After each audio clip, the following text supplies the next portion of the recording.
It has been a little bit of time, almost 2 weeks since I posted my last poker vlog. The reason for that is that last week I basically took the entire week off of playing poker. October 31st was Halloween. November 1st was my 31st birthday. I ended up getting 2 nights at the Hard Rock Hotel, stayed in the brand new guitar. It was amazing. Went out to eat, got some dinner, got some drinks, played some blackjack, went to play some golf. Didn't really get to the poker table, which means I didn't get time to make a poker vlog, but we're back today. It's November 6th. It is 4:41 p.m.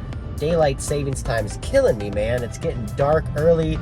We're heading to the Hard Rock to play a 5:10 session. Let's go. Even though I've seen this guitar hotel for years now, every time I drive up, it just looks prettier and prettier, especially with the blue sky, the green trees. We're heading inside today, but not to play 5:10 No Limit. I see that there's a 10:25 game running. We're going to sit down in that game. Seat number 7, my favorite seat to play. I buy in for a little over 3,500. The straddle's not on yet. I get into some huge pots. Some weird things happen. It's an exciting session. Let's get started. A fun player at the table raises to 75. I 3-bet pocket 10s on the button to 250, and he calls. He's got around $2,700 in his stack. Going here heads up in position to 7, 8, 9 rainbow. We have an overpair on a super wet connected board against a professional player who may put me in really tough spots on a board like this. I may check back, but against this guy, I'm going to bet for value, and he does decide to call. Turn card's a king. This is a card where I feel like the action is going to go check, check very often, but that doesn't happen now when my opponent leads into me for a $400 bet, leaving himself with around $2,000 left. This is a pretty odd bet by him. Feel like he would just be checking most of his strong hands, hoping I would continue to bluff. Feel like he probably just has 2 pair here, maybe king 8, king 9, 7, 8, maybe a set. Getting a decent price, I'm open-ended. Any 6 or jack will give me a straight, so I make the call, and I miss my straight on the river, but I do hit a set. It's the 10 of spades. Action over here on my opponent, who now slows down and checks over to me. I thought on the turn he had 2 pair or possibly a set, so now when he checks, when a straight gets around the river, I'm almost positive now he has those 2 pairs or set holdings. We're beating all those hands with our set of 10s.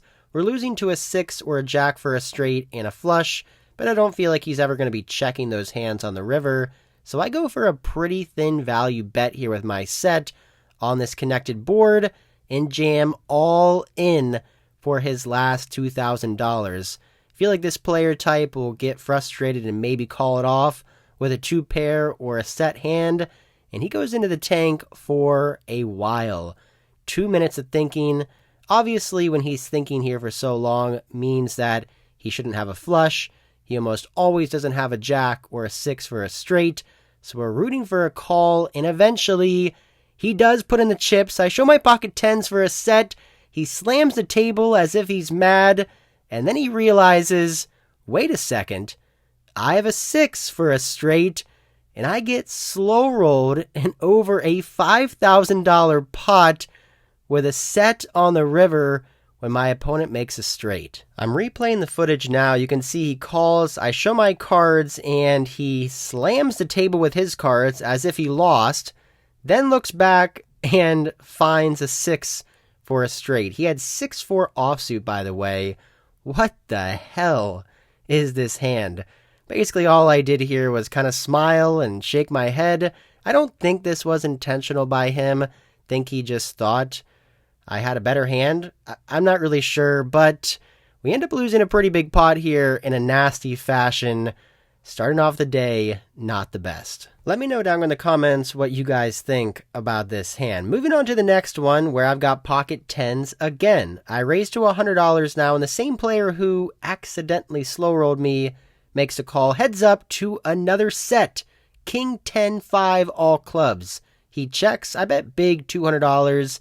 And get check raised now to $600. I don't have much history with this opponent, but I do know that he's a fun player. He's here for some action, and I feel like in this situation, we're just going to have to call down. I mean, once he check raises on this flop, he's representing, I guess, a flush, maybe some 2 pair hands, but My plan is just to call here on the turn and the river. If we boat up, that'd be great.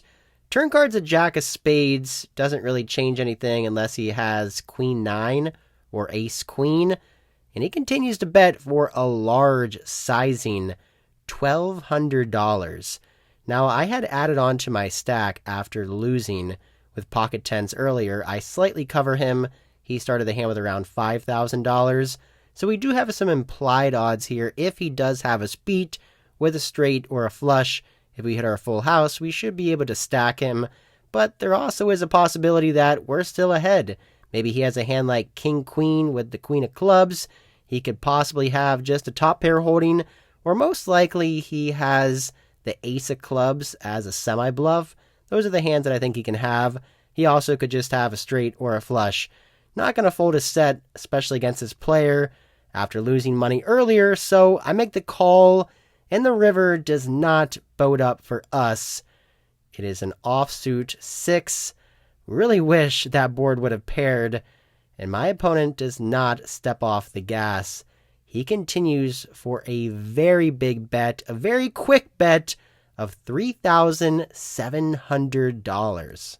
I'm obviously in a very, very tough spot. He's never going to be betting a hand here that isn't a flush for this sizing, so my hand has become a complete bluff catcher, meaning that he's not betting two pair or a straight for this sizing or even a smaller set. He's basically saying that he has a very good flush or that he's bluffing. I'm really trying to go through this hand and try to come up with the right decision. My heart is telling me just to call because I have a really strong hand. My gut's telling me he's probably not bluffing after winning a big pot right off me. But once he takes this line, check raising the flop, betting big on the turn and huge on the river, he's basically saying I have the nuts or nothing at all. I just don't think he'll be betting this sizing with a 9 high and 8 high flush.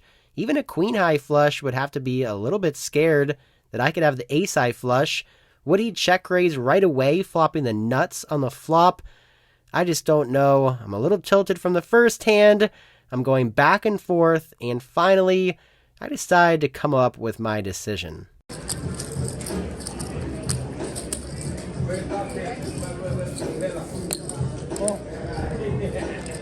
Nuts.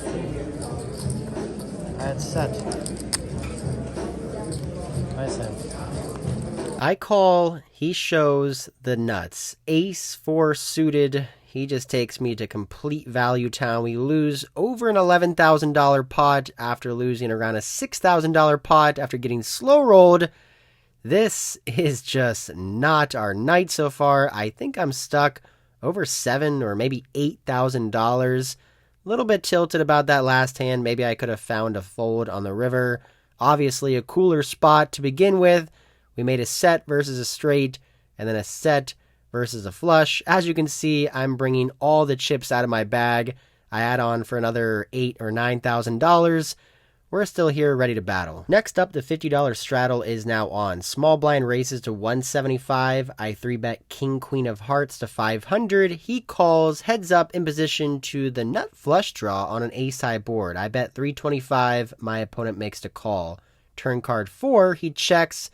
I continue now for $600, hoping he'll fold out all of his pocket pairs that aren't really an ace. As you can tell, I've been getting completely crushed this session. I've already now put in over $1,000 with just king high. I would love for him to give his cards back to the dealer and for us to actually win a pot, but that doesn't happen. This guy is not giving up so easily. He calls for 600. May have to triple barrel this one off if the river's a brick, but it's not a brick. It pairs the board, but it's a red card giving me a flush. Finally, we make a hand in this session. The board is paired, so I have to be a little bit worried, but really don't think he's ever going to have a full house in this situation. I examine his stack now on the right. Looked like he has around $3,500 left. Pot is around $2,800. Feel like I could bet small again, trying to get a crying call from an ace-x hand, or I could go with a polarized bet sizing and jam all in. He could easily have a smaller flush that he called with pre-flop, called in the flop, then called on the turn with. He could have a hand like ace, queen, ace, jack, maybe sometimes ace king. So I'm just going to go for it. I may look tilted after being down over $8,000. I go all in with my flush. Unfortunately, though, we don't get called. My opponent later said he had pocket fives. He let that one go, but we do win a decent pot here with king, queen of hearts. About an hour goes by, I'm still down over $8,000. I call a raise in the straddle with 6-7 of diamonds and flop a full house on 6-7-6. That's what I'm talking about. I check and the action checks all the way around. Turn card's a king, I check again. Initial raiser, who's a professional player, checks. And now the action button player who beat me twice when I had pocket tens bets out for $300. After checking once on the flop and checking once again on the turn, it is time to spring the trap. I check raise now to $1,100. This could be the hand where I get some of my money back, especially against a slow rolling action player who's ran so good against me so far this session. The action's now on the pro who raised from early position, and he goes into the tank, which I think is very odd. I would expect him to c-bet the flop with all of his pairs, and then I'd also expect him to bet the turn if he made top pair with king queen, king jack, or ace king. He now calls my $1,100 bet, which is pretty interesting. He must have aces or ace king. If he's got pocket kings, I may have to take a whole month off of poker. Anyway, river card's a 5 of diamonds. 8-9 gets there for a straight, 3-4 gets there for a straight, all hands that I can have in the straddle. I don't think he has 8-9 here, basically ever. Think he's just going to have a slow played aces, ace king, maybe a 6x hand. So I'm going to go big, targeting those holdings. I also do not have the best image at this table. Everybody knows that I've been getting coolered and making bad calls or whatever, and I'm down almost $8,000. So I bet big, $2,900 with my full house, hoping for a call. Come on, man, get me somewhat out of the hole. Been running so bad this session. I would love to win a big pot. And after thinking for about 2.5 minutes, my opponent gives me the good news when he flicks in 3 pumpkins. He's calling. Over an $8,000 pot is going our way. A nice flop. We get paid off, and we get some nice colored chips coming in our direction. Some yellows, blacks, greens, a couple reds.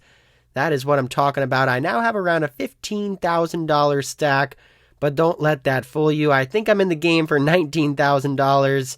Yikes, we still need to do some work to try to get unstuck on this session. We were clawing our way back to even, but over the next hour I bluff off around $1,500 with ace 10. I lose a couple pots here and there, and now my stack's around $10,500 before a very interesting hand comes up. Under the gun raises to 150, button player re-raises to 500, and I have pocket queens now in the big blind. Early position player is a loose aggressive player. The button also knows that as well. He could be trying to re-raise light, so I 4-bet here to $1,500. Under the gun gets out of the way, and now the action's over on the button. He does cover me, and he now decides to go all in for my $10,000 stack. Ugh, God, pocket queens. Facing a 5-bet jam, all in. I just don't think I can call. I don't really want to flip here for a $20,000 pot. We could be losing to kings and aces, so I fold. And he later told me he had ace-king suited. So, great raise, nice hand. Lost another $1,500 though. It is now our turn to get ace-king. The button straddles to 100. It folds me in the hijack. I raise to 300 before another pro to my left in the cutoff re-raises to 1 pumpkin orange chip. That's $1,000. The $100 straddle player gets out of the way. Action back over on me. This player to my left is the complete opposite of a loose aggressive player. He's been playing very tight aggressive this entire night. Honestly, I've only seen him play one hand, which is aces. With that said, I don't really like this spot with ace-king. He hasn't played too many hands, but I started the hand with $10,000, $100 straddles on. That's only 100 big blinds. Can't really go wrong with ace-king, 100 big blinds deep. I could go all in, or I could 4-bet, and I elect to 4-bet here out of position to $3,000. If he goes all in, I'm just going to call. But that doesn't happen. He folds very quickly, which I'm happy with. I take down over $1,100 here, uncontested. Don't even have to see a flop. This ends up being our last hand of the session. We didn't get completely out of the hole. We had some crazy big up and down swingy hands. A wild session. I end up racking up my chips, heading to the cage and cashing out. The next day I get outside in the sun, try to learn some pickleball with some friends. Hope you guys enjoyed this video. Alright guys, that is it for this one. Just finished up playing pickleball, my first ever time playing pickleball. As you can see, I'm pretty sunburned, didn't bring any sunscreen. Going back from Fort Lauderdale back west to where I live, some pretty bad traffic after all of that. Anyway, as for yesterday's session, it was a swingy one, 10, 25, 50. Right off the bat, I lost like $7,000 plus. I got slow rolled, accidentally slow rolled, I guess, in like a $5,000 or $6,000 pot when I rivered a set. Tried to keep my cool after that. It's pretty annoying. You think you're gonna win when he's tanking, when he calls and he smacks the table. I think for sure I'm gonna win. I show my cards and then he rolls over the 6. I don't know. I mean, I didn't say anything. I just kind of laughed it off. It's not for that much money. I don't think he did it on purpose. I just think that he got confused maybe. I don't know. But then it got even worse when I flopped a set of 10s again versus his flush. Guess I maybe could have folded a $3,700 river bet. It's tough. I mean, versus those kind of player types when they're putting in bets like that, they either have the nuts or they have a bluff. Felt like he could have some bluffs. I've got a really strong hand. What am I going to do? I did win a big pot after that, though. 6-7 flopping a full house. I think I lost around $3,000 or so on the day. I'm going to be playing the biggest game I've ever played. A live stream is coming up in Jacksonville, Best Bet, 2 days from now. Driving up there in 2 days. It's going to be a huge 5,100 game. I'm risking $40,000 for that game. Very excited about that. That'll be the next video. Traffic is loosening up here. I'm going to get off my phone. Hope you guys enjoyed this one. Please like, comment, subscribe. Until next time, I'll see ya.